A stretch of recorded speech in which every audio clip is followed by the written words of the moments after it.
கிறிஸ்துவுக்குள் அன்பான கர்த்தருடைய பிள்ளைகளே, உங்கள் யாவரையும் ஆண்டவராகிய இயேசு கிறிஸ்துவின் ஈடு இணையற்ற பரிசுத்த நாமத்தினால் உங்களை ஆசீர்வதிக்கிறேன், வாழ்த்துகிறேன்.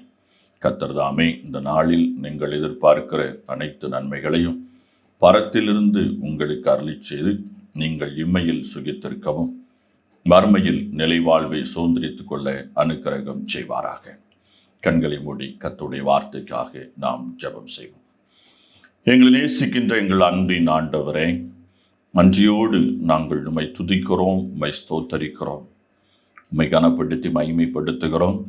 சத்தியத்தை அறியுங்கள், சத்தியம் உங்களை விடுதலையாக்கும் என்று சொன்ன தம்முடைய வாக்கின்படி உம்முடைய வார்த்தைகளை விளங்கி கொள்ளவும் விடுதலையை எங்கள் வாழ்வில் சுதந்திரித்து கொள்ள கிருபை செய்யும். அடியனை மறைத்து உம்முடைய வார்த்தைகளை விளங்கச் செய்வீராக. இயேசுவின் மூலம் ஜெபிக்கிறோம் வல்லமுள்ள பிதாவே, ஆமென்.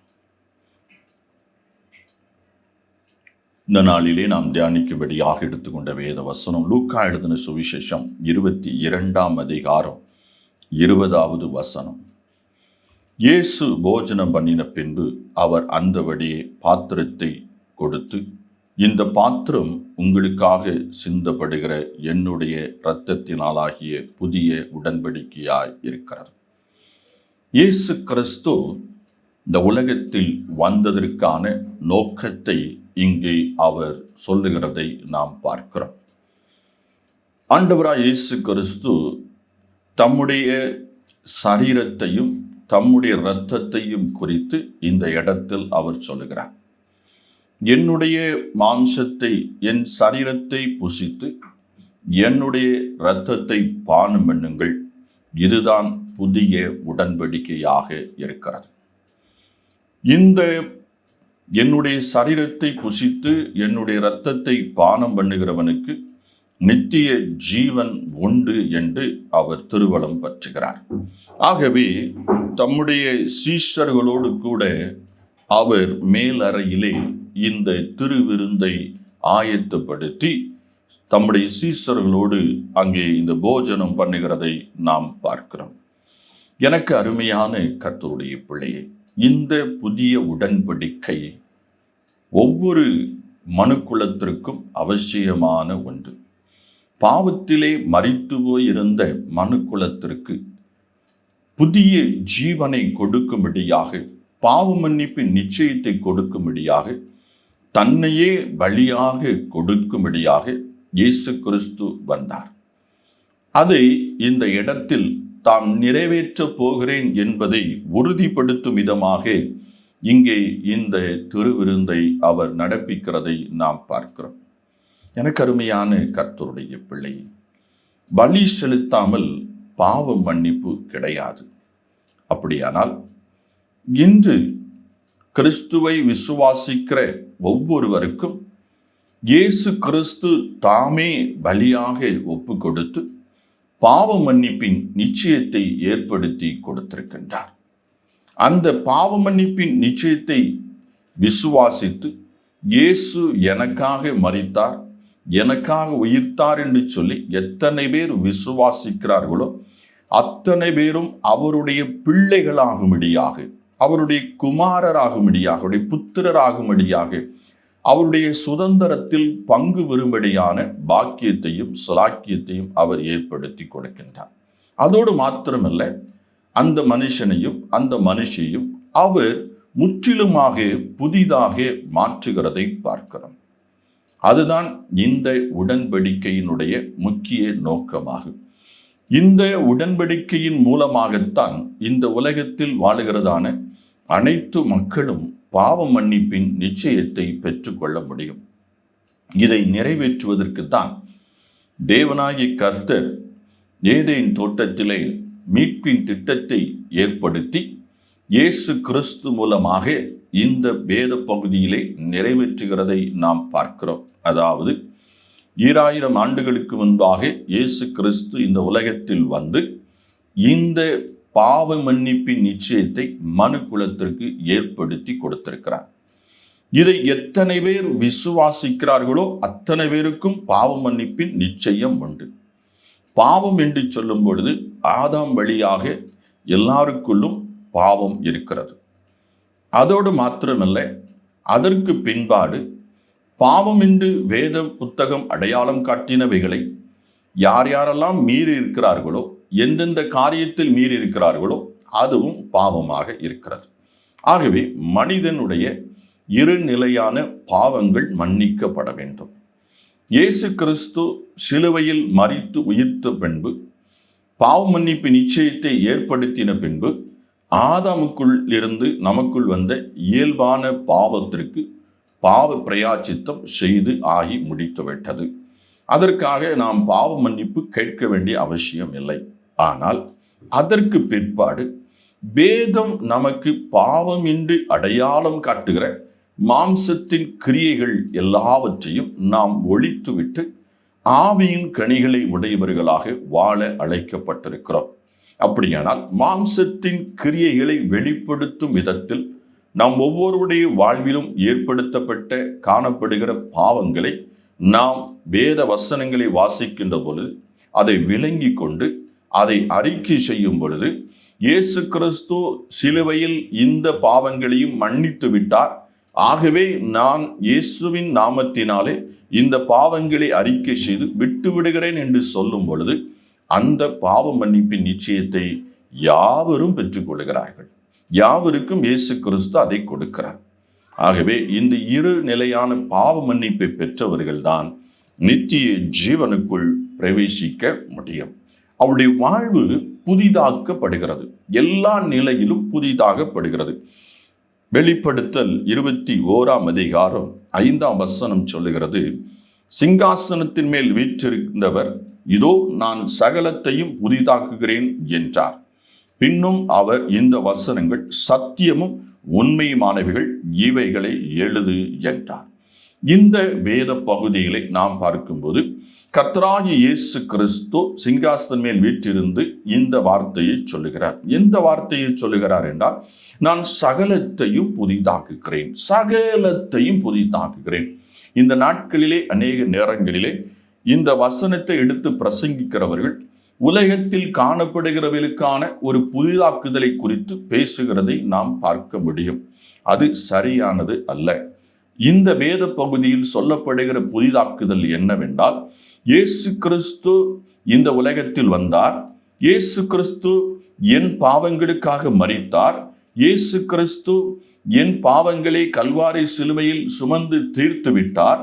அவருடைய பரிசுத்த நாமத்தை நான் விசுவாசித்து என் பாவங்களை நான் அறிக்கை செய்து விட்டுவிட்டபடியால் இனி நான் பாவி அல்ல, கிறிஸ்துவுக்குள் புதிய மனிதனாக இருக்கிறேன், புதிய மனுஷியாக இருக்கிறேன் என்பதுதான் அதற்கான விளக்கமாக இருக்கிறது.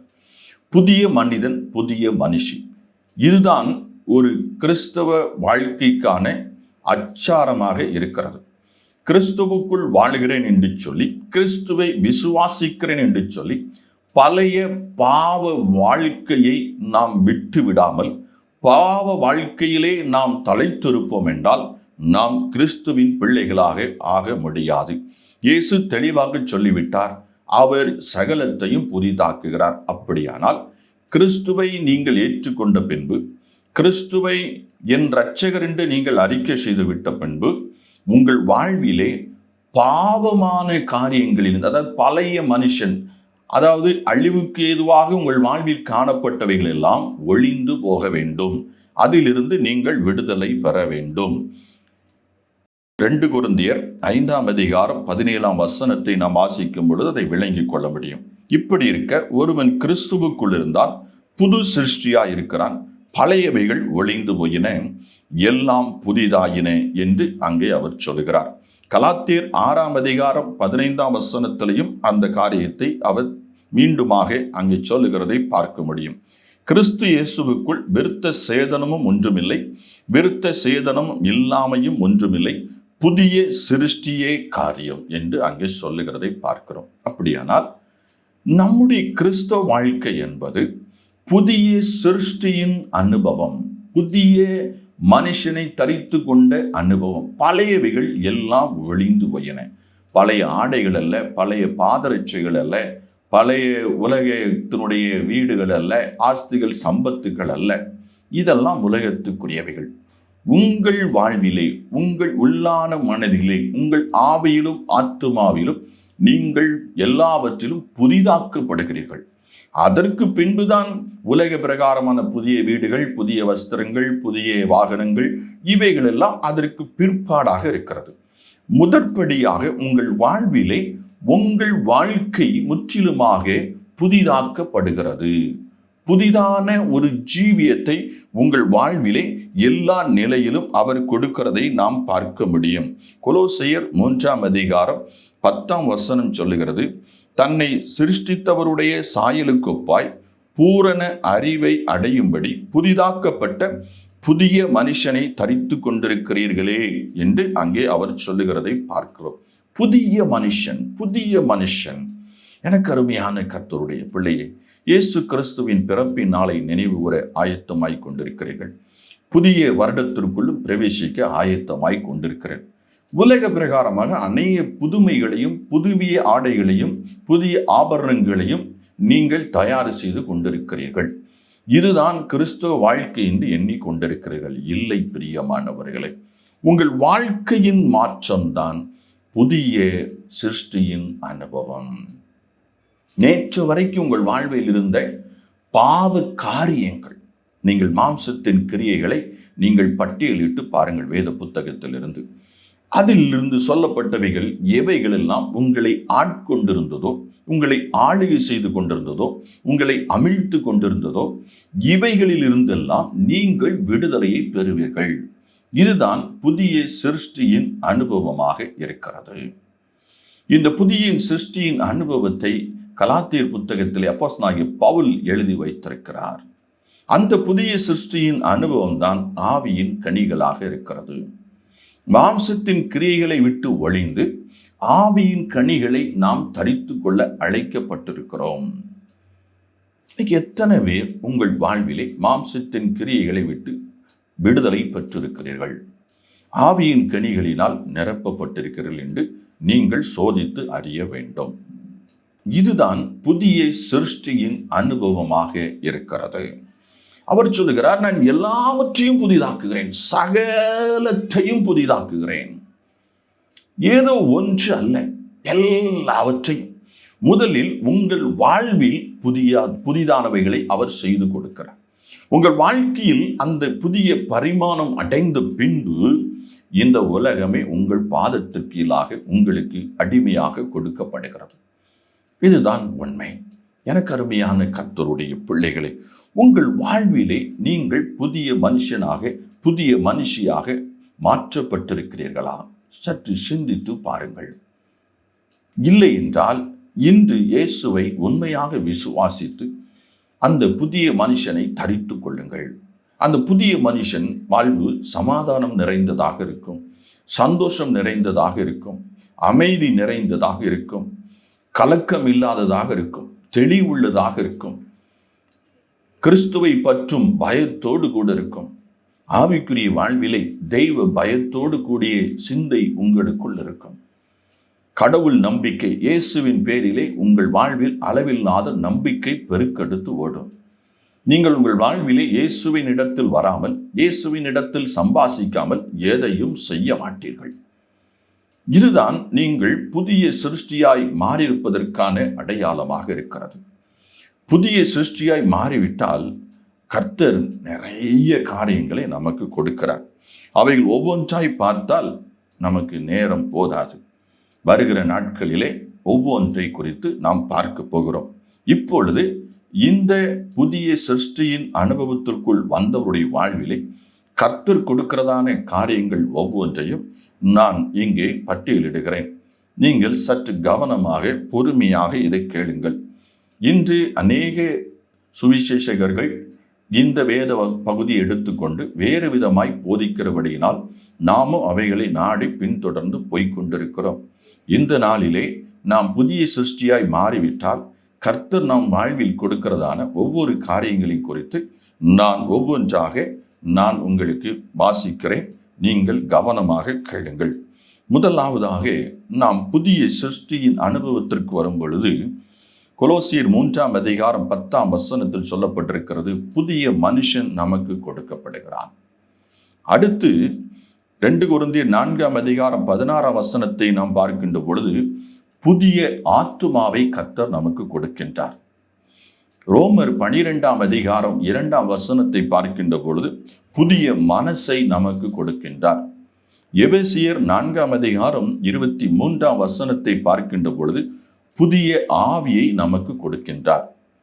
எபிரேயர் 10ஆம் அதிகாரம் 12ஆம் வசனத்தை பார்க்கின்ற பொழுது புதிய ஜீவனை நமக்கு கொடுக்கின்றார். 1 பேதுரு 2ஆம் அதிகாரம் 3ஆம் வசனத்தை நாம் பார்க்கும் பொழுது புதிய குழந்தையாக நாம் பிறக்கப்படுகிறோம்.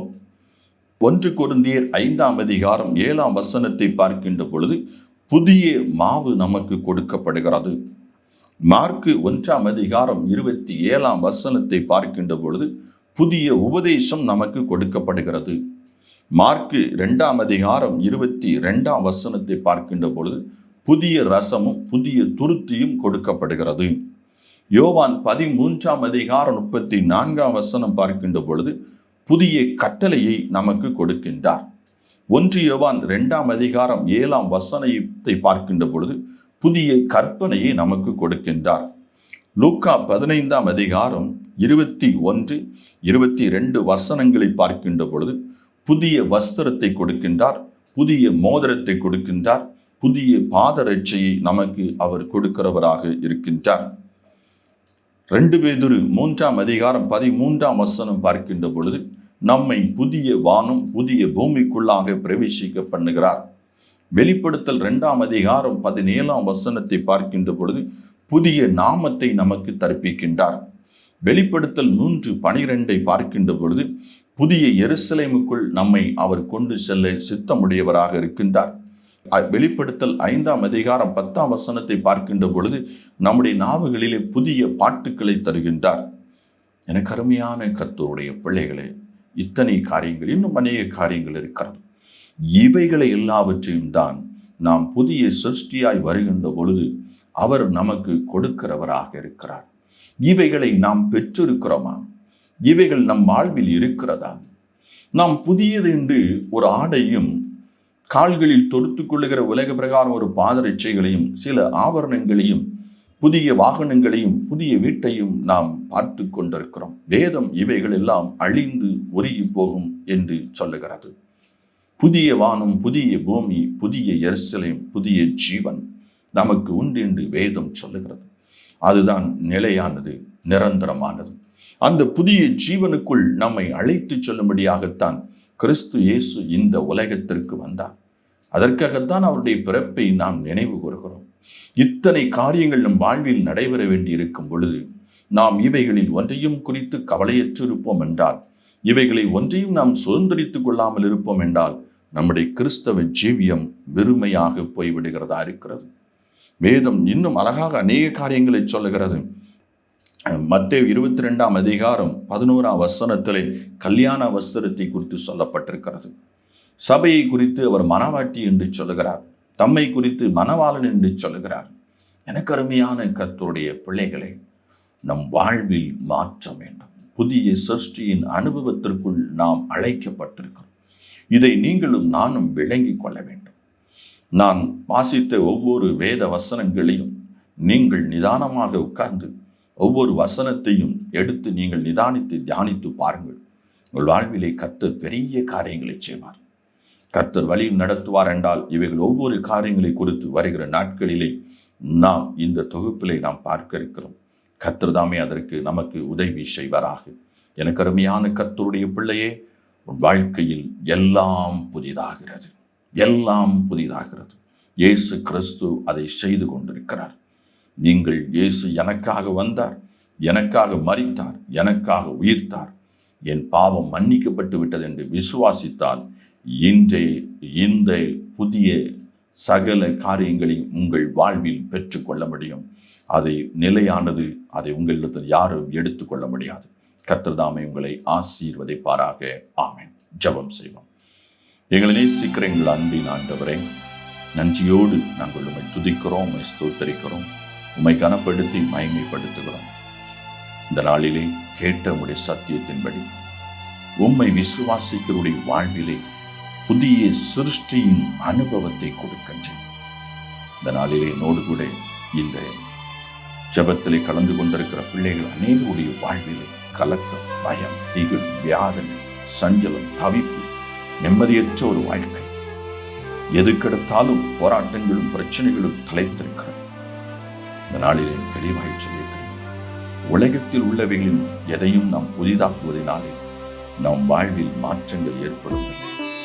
நம்மில் நாம் மாற்றத்தை ஏற்படுத்துவதற்கு நம்மை கிறிஸ்துவனிடத்தில் ஒப்பு கொடுக்கும் பொழுது கிறிஸ்து நம்மில் அந்த மாற்றத்தை ஏற்படுத்துகின்ற வேளையில் தான் நாம் நிம்மதியாக, சமாதானமாக, சந்தோஷமாய் வாழ முடியும். அதாவது பாவ மன்னிப்பின் நிச்சயத்தோடு வாழ முடியும்.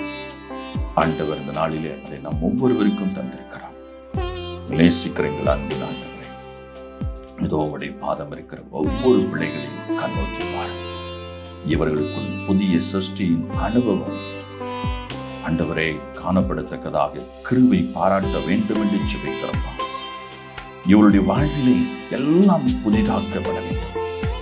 பாவம் மற இவர்கள் முற்றிலும் கழுவப்பட்டு சுத்திகரிக்கப்பட்டு பரிசுத்த ஆவியினால் நிரப்பப்பட்டு சத்தியத்தை அறிகிற அறிவினால் இவர்கள் தேர்ச்சி பெற்றவர்களாக, வெற்றி பெற்றவர்களாய் காணப்பட்டு நீர் அனுக்கிரகம் செய்யும்படியாக ஜெபிக்கிறோம். நோடு ஜெபிக்கிற ஒவ்வொரு பிள்ளையுடைய வாழ்வில் இந்த வேளையில் தாமே பெரிய மாற்றத்தை ஏற்படுத்தி கொடுக்கிறார். ஆம், இத்தனை காலங்கள் உலகில் புதுமையானவைகளை நம்பிக்கொண்டிருந்த இவர்கள் இன்று முதல் தம் வாழ்வின் புதிதானவைகளை கிறிஸ்து மூலமாய் நமக்கு கிடைக்கிறது என்பதை கண்டுகொள்ள கிருபை பாராட்டினார். அதை ஒவ்வொருவரும் பெற்றுக்கொண்டு வாழ்வில் சுகித்திருக்க கிருபை பாராட்ட வேண்டும் என்று சொல்லியிருக்கிறார். ஒவ்வொருவரும் சமாதானத்தோடு, சந்தோஷத்தோடு, அமைதலுள்ள ஜீவனம் பண்ணுவது கிருபை செய்யும். இந்த புதிய ஆண்டுக்குள் சமாதான சந்தோஷத்துக்குள் பிள்ளைகளை வழிநடத்தி ஆசிரியர் இந்த பிறப்பின் பண்டிகை சமாதான சந்தோஷத்தோடு மன நிறைவோடு ஆசிரிக்க கிருபை செய்யும். இயேசுவின் மூலம் ஜெபிக்கிறோம் வல்லமுள்ள பிதாவே, ஆமென். நானே நல்ல மேய்ப்பன், நானே நல்ல மேய்ப்பன், இந்த உலகை ஆளும் மேய்ப்பன், இந்த உலகை ஆளும் மேய்ப்பன்.